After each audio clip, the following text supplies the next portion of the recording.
We are doing Srimad Bhagavatam, Canto 12.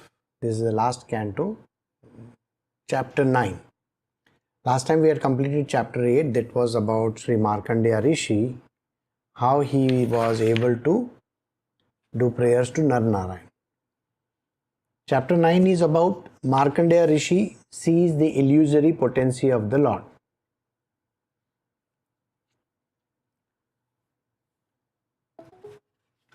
We are doing Srimad Bhagavatam, Canto 12, Chapter 9. Markandeya Rishi sees the illusory potency of the Lord.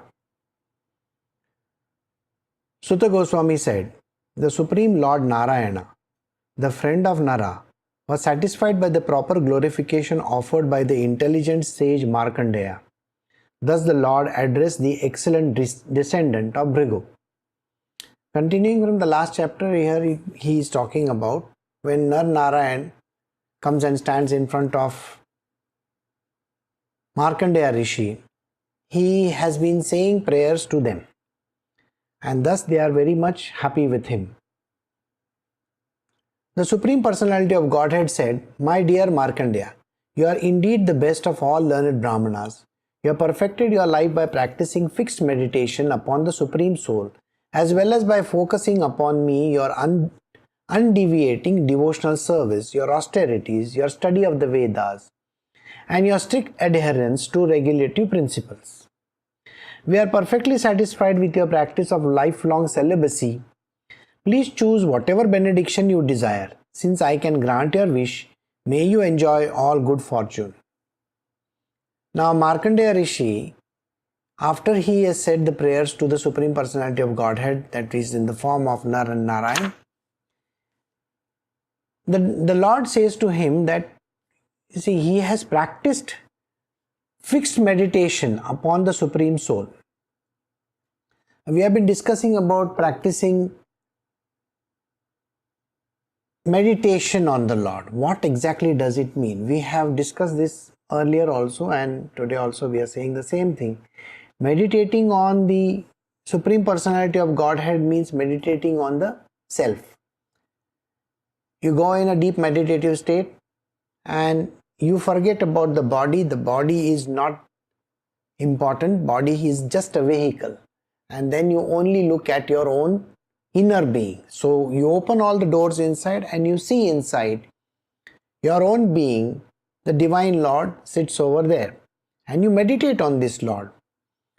So when you're focusing upon me, your undeviating devotional service, your austerity, your study of the Vedas, and your strict adherence to regulative principles. So these are certain things which are expected of people in the spiritual world. First is the devotional service. It is called Seva Bhavana.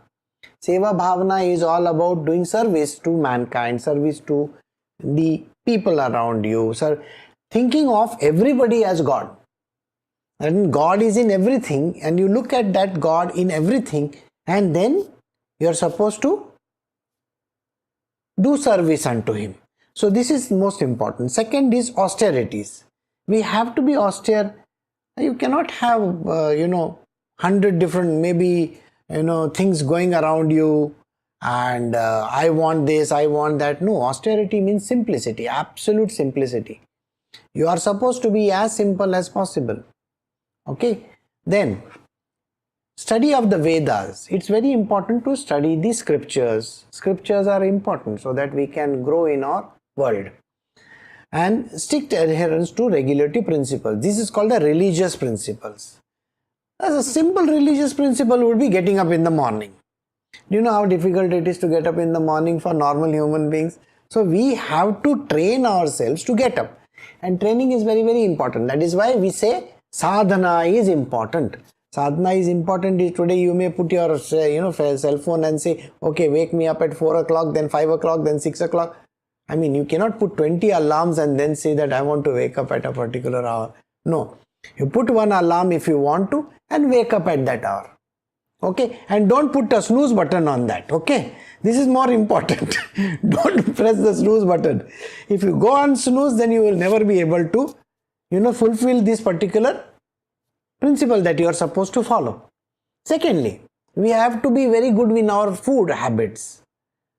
We are not very peculiar. Our food habits are sometimes we eat at 12, sometimes at 1 o'clock, sometimes at 2 o'clock, sometimes at 3 o'clock in the afternoon, and sometimes not at all.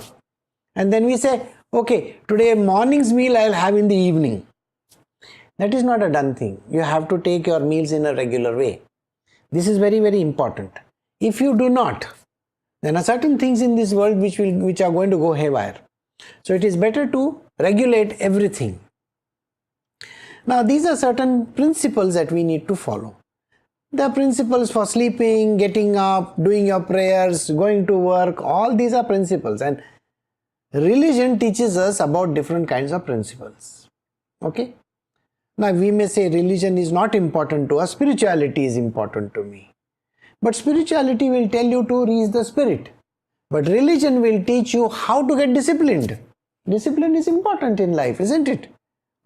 Religion teaches you, isn't it? That when you go to a temple, you have to be dressed nicely, you are supposed to take a bath, you have to leave your chappals outside. All these are regulative principles in religion. In our life, what do? We don't follow those principles, saying that we are spiritual in nature. No, spirituality is good, but religion is also good. Yes, there are certain things in religion which may not gel with everybody. Like say for example, where it is written in the religion that the people from other religions are not good. This is not right. That you don't need to follow. So you have to be selective in what you do. So your strict adherence to regulative principles for your own self.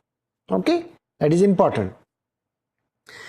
So the Lord says he is satisfied with the practice of lifelong celibacy of Markandeya Rishi. If you remember in the last episode, it was mentioned how Kamdev and every other person tries to entice Markandeya Rishi, and even Indradev fails in it.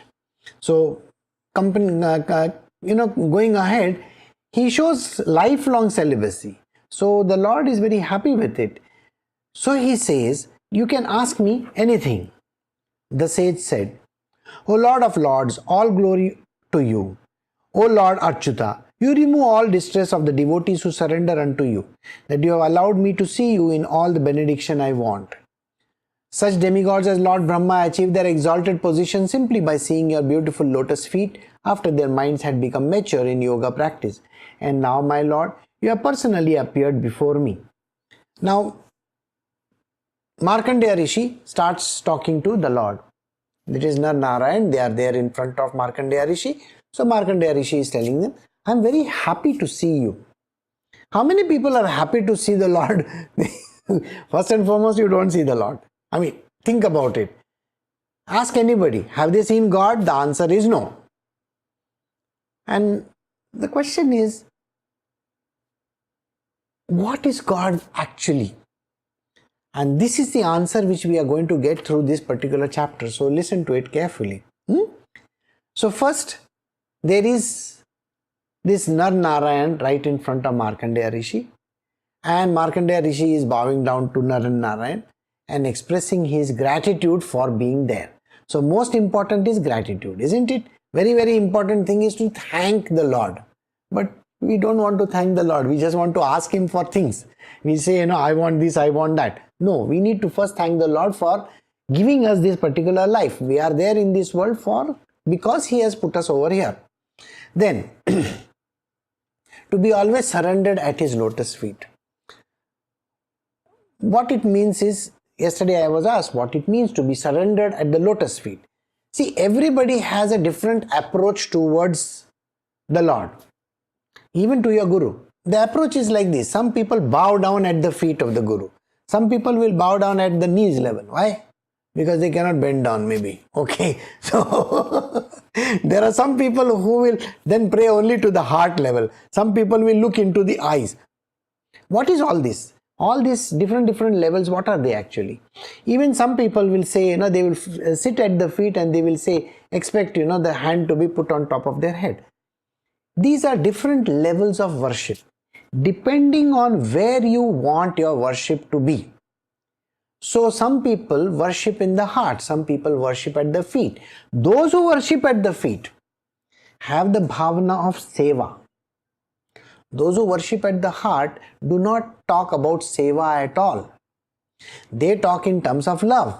See, one is, you will always find Hanuman, that is, Anjaneya. He is always at the feet of Sriram. He considers Sriram as somebody big. He is doing service and he is in servitude to Sriram. So naturally he will be at the feet. And that means complete submission of the ego. There is no ego at all. So whereas Hanuman is concerned, there was no ego from his side. So he was always submissive to Sriram. So those who bow down at the feet and are at the feet, they are always submissive to the Lord. That is why we say they are there at the lotus feet of the Lord.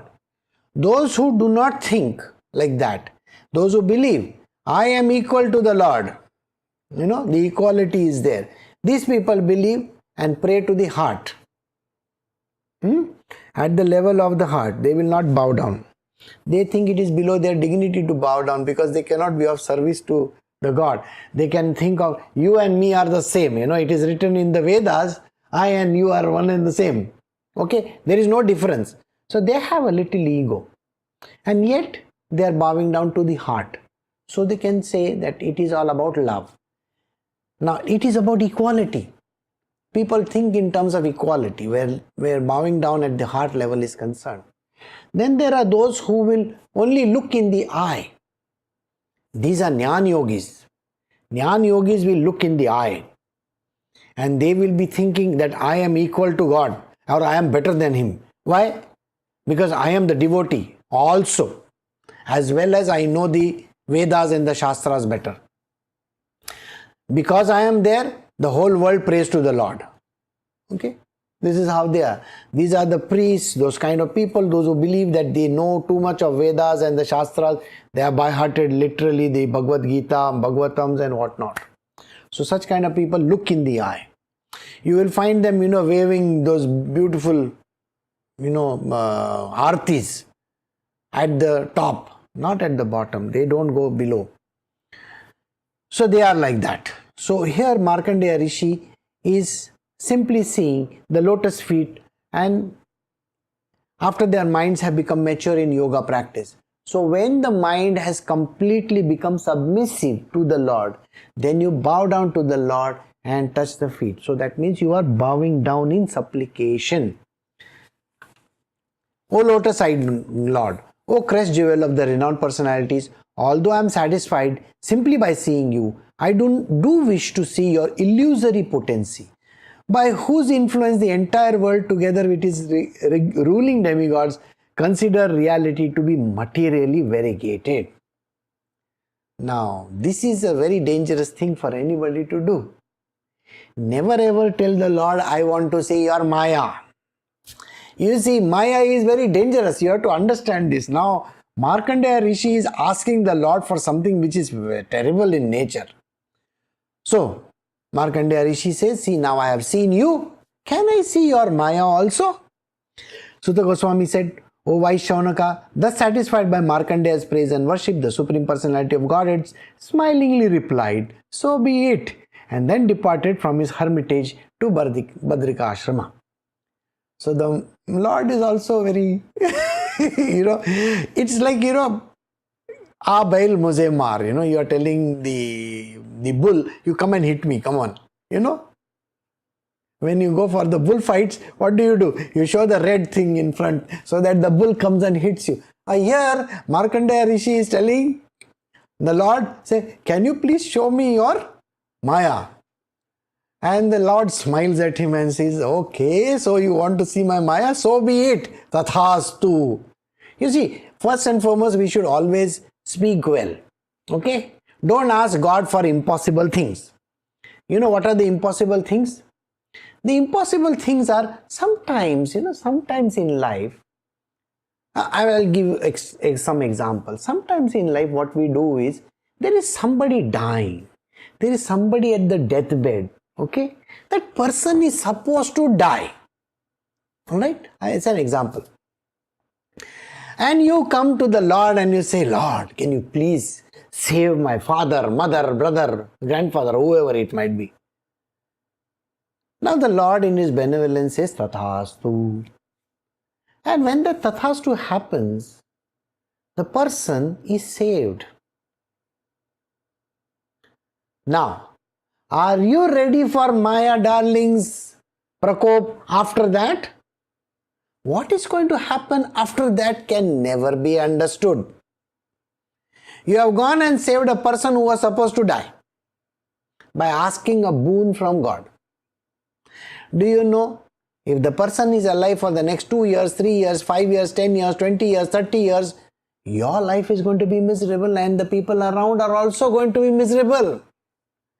You see, there is an additional karma that you have asked for. Why have you done this? This is literally like Markandeya Rishi going and asking the Lord, can you show me your Maya? So the Maya starts playing havoc in everybody's life. Not in one person, everybody's life, including yours, because you have asked for it. So Markandeya Rishi has asked the Lord for him to show how Maya looks like. And that is something which is not good. So anyway, he says Tathastu and he lets it be and it carries on from there. Now, then what happens? See, the chapter's name is Markandeya Rishi sees the illusory potency of the Divine Lord. You don't want to see the illusory potency. Please remember this. Never ask for Maya. It's dangerous. See this story now. Thinking always of his desire to see the Lord's illusory energy, the sage remained in his ashrama, meditating constantly upon the Lord, within fire, sun, moon, water, earth, air, lightning in his own heart and worshipping him with paraphernalia conceived in his mind, but sometimes overwhelmed by waves of love for the Lord, Markandeya would forget to perform his regular worship. Now, Markandeya Rishi has said these words and he has gone back to his ashrama. Badrika ashram, he has gone back to that place and he is just doing his regular service, whatever he is supposed to do, his regular ablutions he is doing. Now, in this particular verse, it is mentioned he was worshipping him with paraphernalia conceived in his mind. Now, this is an important line for us to understand. How do you pray? Many a times it so happens that today, now you see there is so much of thunderstorm, this, that going on in various parts of India. In Kerala also last month there was a very big problem. In various parts of the world, now you may be in United States and it might be cold outside, it may be snowing or raining or doing something is happening. Now you don't have any flowers around you to worship the Lord. Now you want to pray and there are no flowers around. Okay? There is no dhoop. There is no agarbatti, agarbatti joss sticks. There is no such thing available over there. Maybe the water is also not, it's chilled to the bone. So what do? The most important thing is to bring these items to your mind. Just think that you are showing Pancharati. Pancharati are those 5, lights that are burning in the Arati. That. So, imagine in your mind you are doing a Pancharati and just wave that in your mind's eye. That is what is required. You need to think of the object. You need to bring the object to your mind and do that particular Arati in your mind alone. So, next time when you feel that you need flowers and they are not available to you, imagine you are offering the flowers to the Lord. So this is what it means, worshipping him with paraphernalia perceived in the mind. In your mind you can perceive. Okay? Remember, in the mind, whatever you think of converts it into karma also. Right? We have done this before. Whatever you think is karma. Action, deeds or whatever. In this case, what has happened? You want to do a prayer, you can bring those items into your mind and just worship the Lord in your mind alone. Does not matter. Got it? So, in most of the cases, Markandeya Rishi would do this but forgetting the actual worship. O Brahmana Shaunaka, best of the Bhrigus, one day while Markandeya was performing his evening worship on the bank of the Pushpabhadra, a great wind suddenly arose. That wind created a terrible sound and brought in his wake fearsome clouds that were accompanied by lightning and roaring thunder, and that poured down on all sides torrents of rain as heavy as wagon wheels. Now, and what happens at that point in time? He is doing his prayers on a very regular basis.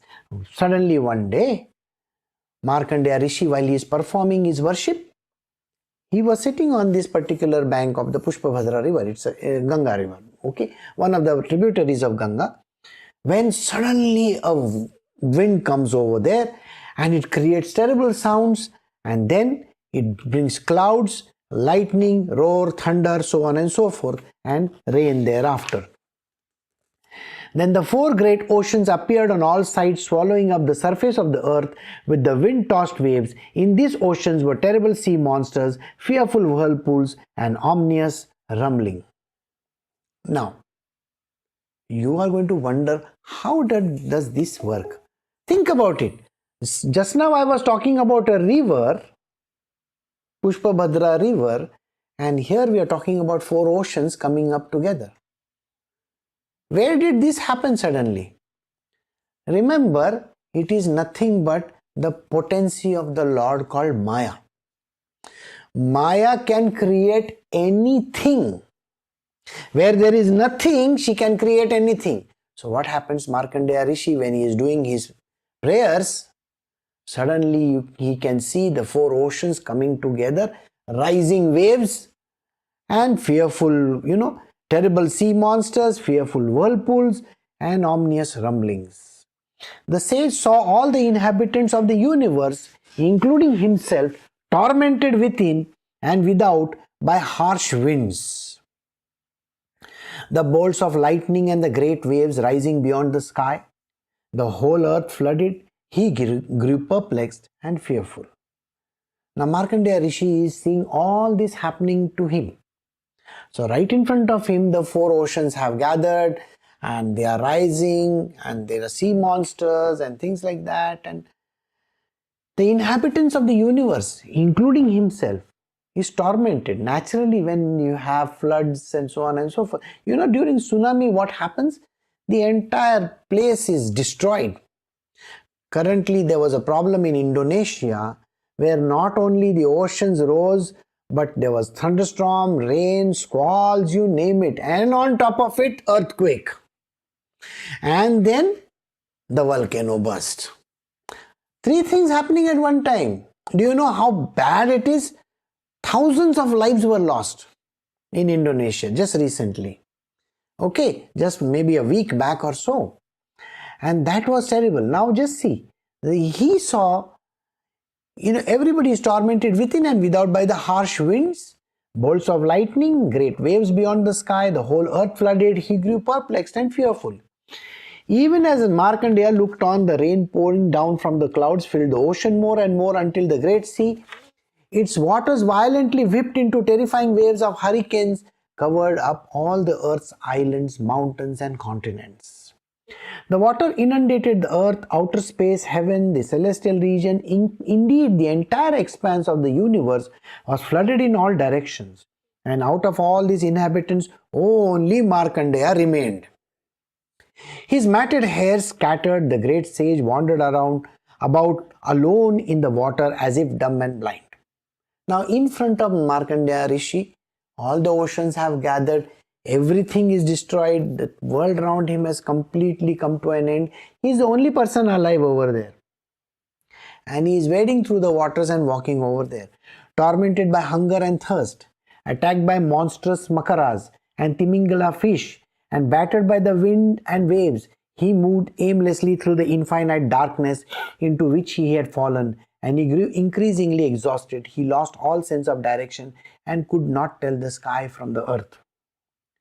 So this is the way in which Maya works. Maya brought all this together. So everything had got destroyed. It was complete darkness. He was wading in the waters. Timingala fish. Timingala fish are tiny fishes. Fishes which can eat human beings also. I mean, they are like those piranhas. You know piranhas? How they can eat you?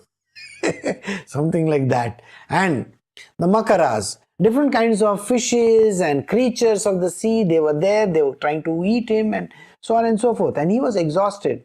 He was wading in the waters and he couldn't tell between the earth and the sky. At times he was engulfed by the great whirlpools.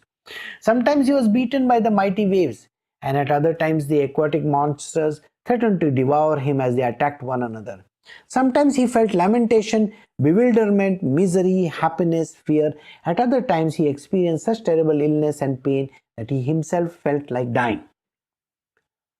Has this happened to you? Of course. It has happened to all of you all. You understand? This is what happens to human beings constantly in life. Maya acts on you. Here, Markandeya Rishi is having all the oceans and all that. Remember, he is not married. Okay? He is a lone person. Now, in your life, you are with people. You have a lot of people around you. Things are happening. You know, there are so many things. Today, in the newspaper, there is an article, 200,000 employees of Ford Motors. And 10% of them are getting relieved in one month's time. Can you imagine that happening? I mean, just imagine. Today you have a job, tomorrow you have no job. So, these kind of problems are there. Now, these problems are terrible for human beings to actually experience. So, what happens?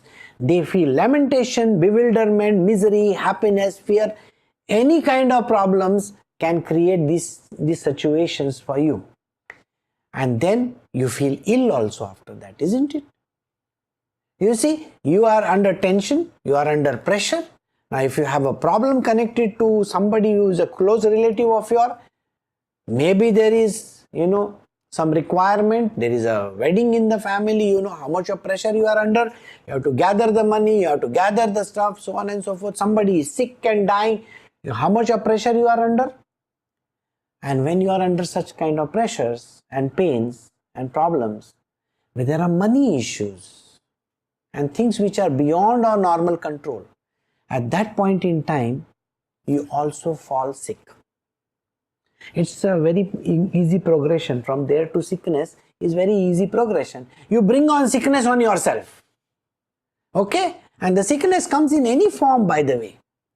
Backaches, pains, fever, cold, cough, you name it, all kinds of sickness will come. Yeah, you will also have a heart attack. I mean, just imagine, today I am having a heart attack. Why? Because of all your problems and tensions and all that. That is because of that.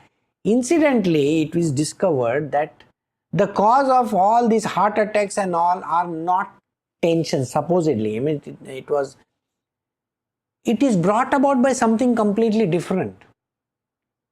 We feel that the tension and the things like that can cause a heart attack. No, heart attack is different. Stroke is different. Other things are different. So don't bring all this together. They are all different stuff. Okay? Now, in this case, you bring on diseases. You bring on problems. You bring on headaches. The simplest is headache. Why? Your problems are causing it. Maya is doing it. Maya is enacting this beautiful scene for you and you are falling for it. Alright, countless millions of years passed as Markandeya wandered about in the deluge, his mind bewildered by the illusory energy of Lord Vishnu, Supreme Personality of Godhead. Millions of years? You are living only for a few years. Here Markandeya Rishi is able to see millions of years pass by in front of him. To have pain and problems in your life for 1 year is very difficult. 1 month, very difficult. Even 1 day is a problem for you, isn't it? Markandeya Rishi is going through millions of years. Just imagine. Once while wandering in the waters, the Brahmana Markandeya discovered a small island upon which stood a young banyan tree bearing blossoms and fruit. So now Markandeya Rishi, just like exactly the young boy who sees that ocean, that thing. Do you remember that story? Life of Pi. Exactly like that. He sees one island somewhere in the middle of the ocean. So Markandeya Rishi goes over there, and there is a very nice banyan tree, and there is blossoms and fruits and flowers and whatever. Upon a branch on the northeast portion of the tree, he saw an infant boy lying within a leaf. The child's effulgence was swallowing up the darkness. Same life of Pi only. So here what happens? He sees on that tree there is a small crib-like thing, and then there is a small baby. And the baby is lying over there, and the baby is eating up everything. The infant's dark blue complexion was the color of a flawless emerald.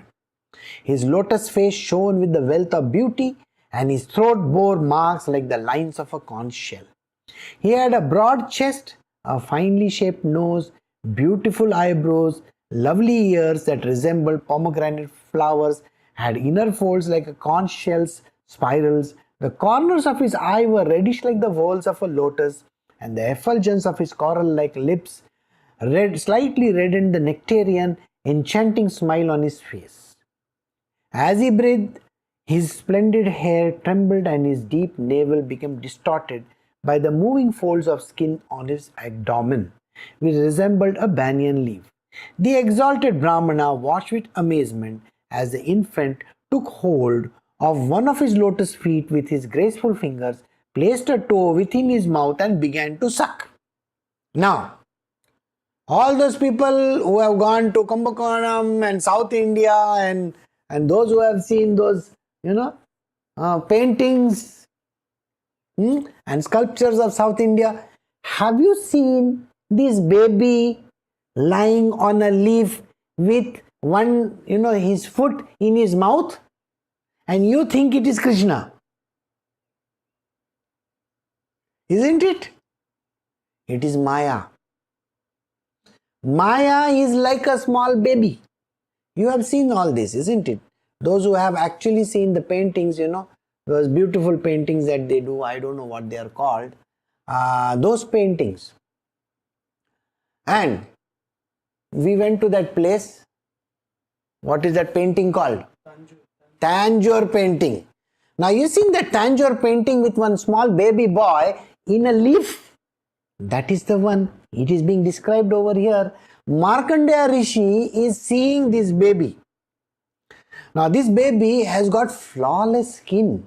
Maya is like this, like a small baby. In your life also you will have babies, your baby is like that only. Please remember, those who are having babies, whether they are children, grandchildren or whatever, they are all like this only, Maya darlings. They can do whatever they want to. And how are they? They have lotus face, beautiful faces. Okay, they have wealth of beauty. Their throat bore marks like lines of conch shells, broad chest, finely shaped nose, beautiful eyebrows, lovely ears. All this is there. I don't want to go into the depth of it. Just imagine it in the mind's eye, and you will understand how this baby looks like. He doesn't look like any ogre or anything like that. He looks very nice and cute baby, And just imagine he's putting his foot in that big toe in his mouth. You have seen the babies put there. I can't lift my toe to show you. My stomach is coming in the middle. Sorry. Sorry. But the thing is, I hope you got the point. This is how the baby is. And Markandeya Rishi is seeing Krishna's form as Maya. As Markandeya beheld the child, all his weariness vanished. Indeed, so great was his pleasure that the lotus of his heart, along with his lotus eyes, fully blossomed, and the hair of his body stood on end. Confused as to the identity of the wonderful infant, the sage approached him. Now what happens? Markandeya Rishi, he sees the child, now this cute baby, lying on that beautiful leaf like that. And so Markandeya Rishi, when he sees this beautiful baby, which is beautiful countenance and he goes near the baby. Just then the child inhaled, drawing Markandeya within his body like a mosquito. There the sage found the entire universe arrayed as it has been before his dissolution. Seeing this, Markandeya was most astonished and perplexed. So what happened over there? Markandeya Rishi, as he approaches the child breathes deeply. Suddenly, Markandeya goes through the nose of the child inside the body of the child. And inside that body, he sees the entire universe. A similar story is there, isn't it? Where Krishna opens his mouth, like that, and shows the entire universe to his mother.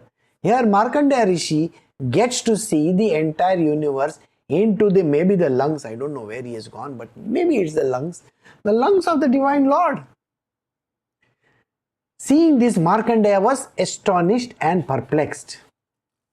The sage saw the entire universe, the sky, heavens and the earth, the stars, mountains, oceans, great islands, continents, expanses in every direction, the saintly and the demonic living beings, the forests, countries, rivers, cities, mines, agricultural villages, cow pastures, occupational and spiritual activities of the various social divisions. He saw the basic elements of creation along with all their byproduct as well as time itself, which regulates the progression of countless ages within the days of Brahma.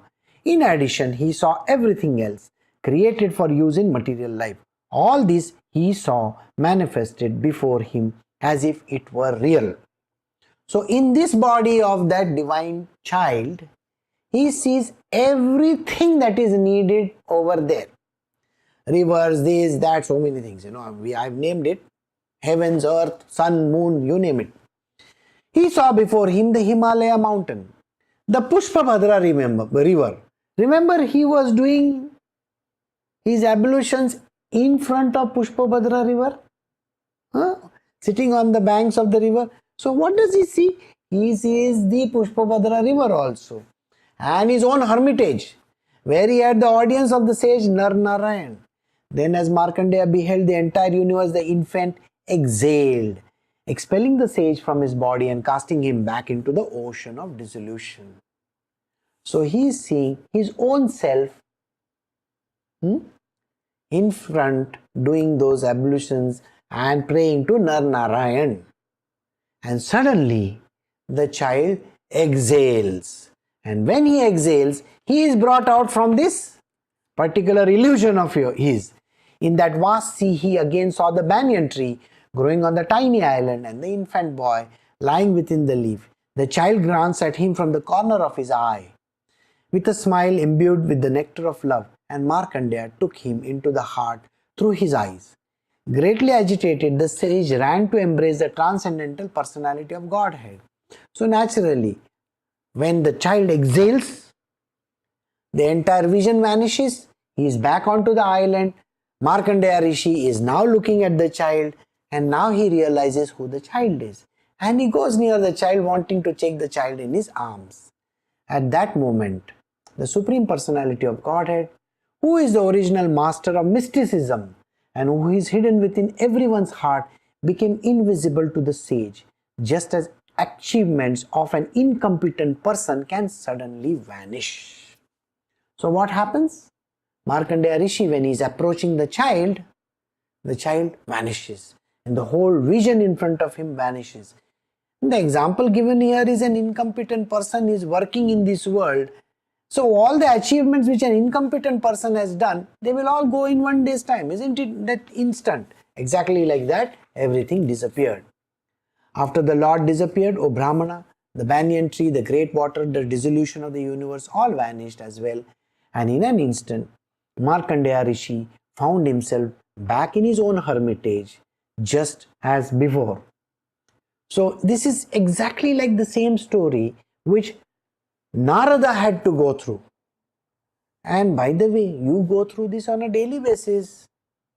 You think Maya doesn't act on you? Maya is acting on everybody constantly. We are always thinking of this, that, and too many other things. Your world is fraught with Maya. Why is it important for us to fall for Maya? Just like Markandeya Rishi, he saw the entire ocean, this, that, so many things, including the baby. Why are we getting carried away by this kind of a Maya's world? It is not important to fall for Maya. See, it is very good to see Maya as a very beautiful, 70mm film. Okay? With sound effects and nice actors and actresses and everybody. You are watching a film. After the film is over, you are not going with the film, isn't it? The film was on a screen that is a white in color. Right? After that, what happens? You walk out of the theater. You had come to eat popcorn over there and drink maybe a Coke or something like that. You eat your popcorn, drink your Coke, watch the film, feel nice about it and walk out of there. That is exactly what you are supposed to do. When I say eat the popcorn and drink that Coke or whatever, what does it mean? It means you have come in this world. Just enjoy the movie. The movie has everything in it. Okay? Comedy, tragedy, everything, family drama, God knows what all things. Yeah, you have to stand for national anthem also. You can't kneel down, you have to stand for national anthem. Similarly, you have to go through the credits also. Credits means what? You can't suddenly walk out of the theater, you have to see the credits. Indradev, he did this. Okay? Indradev is your mind, isn't it? A mind is doing like this. Then, Shani Maharaj, he did like this. Oh, Rahu did like this. Ketu did like this. All your gods, goddesses, everybody's credits are just going in front of you. And then you will say, Shani ki 7.5 thi, 7.5 baras ke liye I was in trouble. Boss, that is in credit. It was a storyline. A storyline is like that. You have come in this world, you have played the part, you are only supposed to be a witness. Yesterday I wrote about it. Just be the witness. Don't think that you are playing the part in that film. The film is just rolling. Okay? You're just watching it. When you watch the film, what happens? Yesterday I wrote, I feel sick and tired. Something like that. Who is sick and tired? The eye is not sick and tired. It's the body which is sick and tired.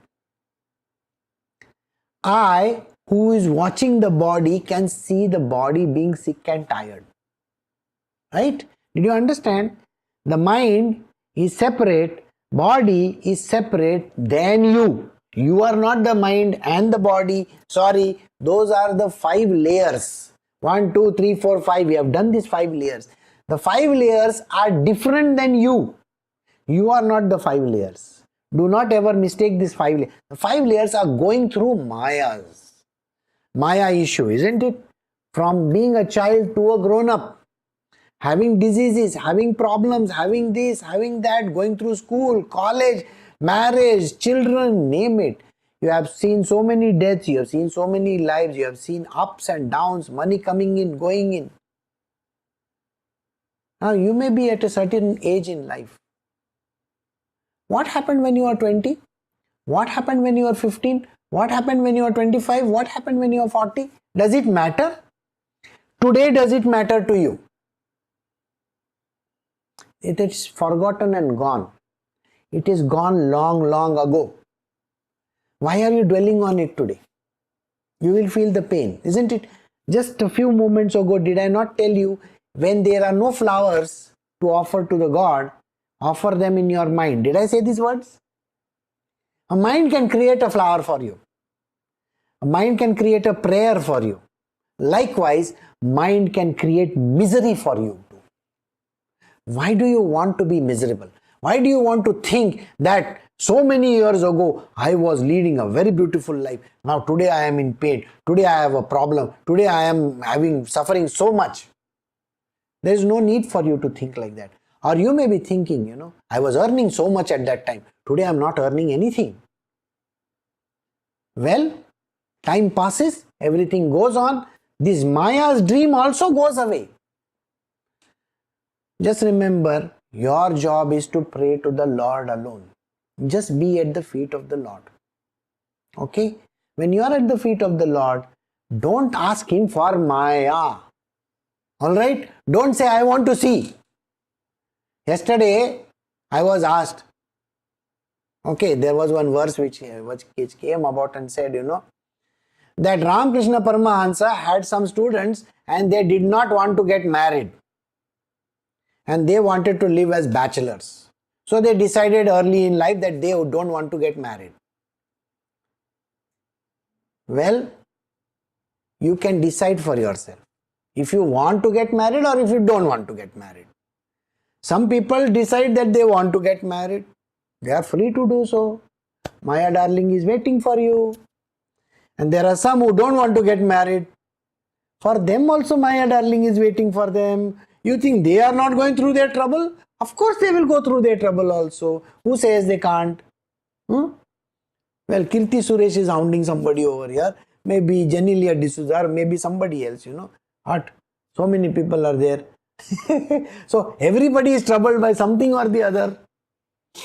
Likewise, can you say anything? So there are some people who can decide, I don't want Maya to trouble me. And when they say these words, they can stay like that.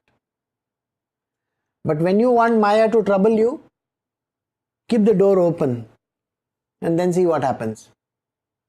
You see, the most important thing for us not to happen to, that means so that Maya doesn't trouble us. Can we be completely devoted to God and forget the rest of the world? Whatever has to come will come and will go also. It is just like a movie. It just happens, you watch the screen, finish the movie, walk out of the theater. It's all but a dream, correct? So we have come to the end of chapter 9. Tomorrow we will do chapter 10. So I will stop over here and I will see you all tomorrow. You take care and have a very good day and don't get conned by Maya. Bye.